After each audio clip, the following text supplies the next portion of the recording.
Olá, hoje a gente vai mergulhar nas ideias de um dos pais da sociologia, Emílio Durkheim, para responder uma pergunta que parece simples, mas que, olha, ele virou de ponta cabeça.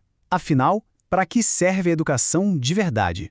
Então vamos lá, direto ao ponto. Qual é o objetivo da educação? Pensa aí.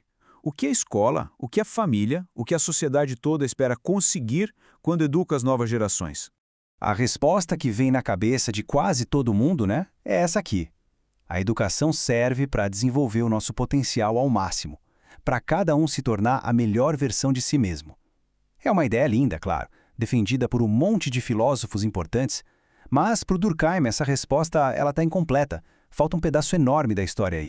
Para a gente entender essa visão que é bem revolucionária, a gente vai seguir um caminho bem claro. Primeiro, vamos questionar se existe mesmo uma educação universal. Depois, a gente entra na definição sociológica que o Durkheim propõe. Aí vamos ver como ele divide o ser humano em dois, qual é o papel do Estado e do educador nessa história, e no final, a pergunta de ouro: por que tudo isso importa afinal? Então vamos lá, começando pelo ponto de partida do Durkheim. A crítica dele que é bem forte, a ideia de que existe uma educação ideal, perfeita, única para todo mundo. E ele já chega com uma pergunta que é, assim, lógica e direta. Se a educação fosse uma coisa só, com um único objetivo, aquele de desenvolver o indivíduo, por que então ela muda tanto? Por que ela é tão diferente em cada lugar e em cada época da história? E a história, né, ela mostra exatamente isso. Olha só, lá na Roma Antiga, a educação queria formar gente de ação, leal a Roma. Já na Idade Média, o foco era outro, formar o bom cristão. Aí chega o Renascimento e o ideal vira o cavaleiro culto. Fica claro, né? Cada sociedade ajusta, ela molda a educação para criar o tipo de pessoa que ela mais precisa naquele momento. Então a grande sacada é essa. Para o Durkheim não existe uma educação ideal universal. A educação é, antes de tudo, um fato social. E por que isso é tão importante? Porque significa que não existe a melhor educação num vácuo. Existe a educação que cada sociedade cria para si mesma para garantir que ela continue existindo. Beleza. Então, se a educação não é esse ideal todo filosófico, o que ela é do ponto de vista da sociologia?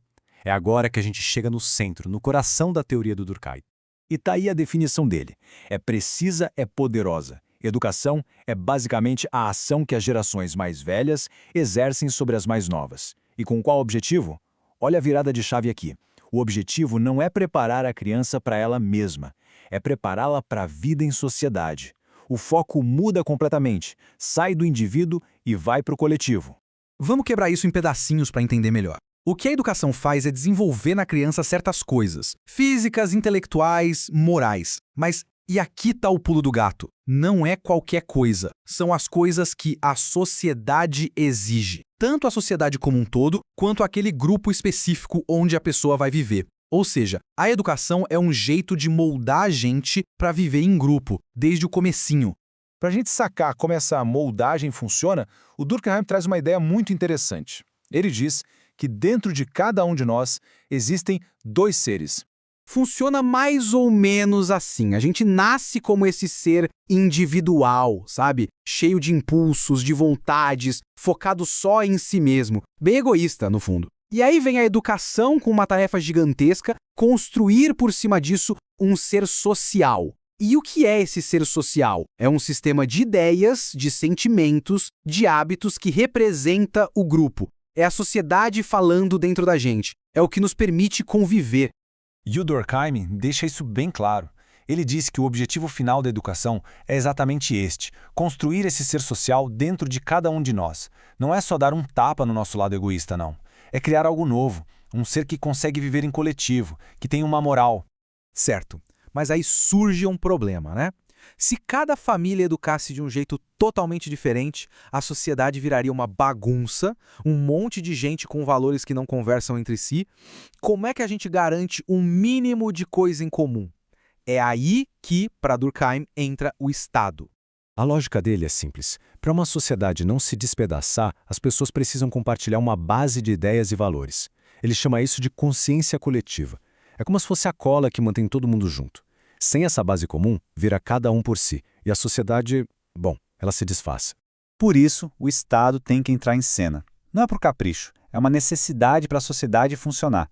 O papel do Estado é garantir que a educação passe para todo mundo essa comunhão de ideias, essa base comum, porque sem isso, segundo Durkheim, a sociedade simplesmente não para de pé.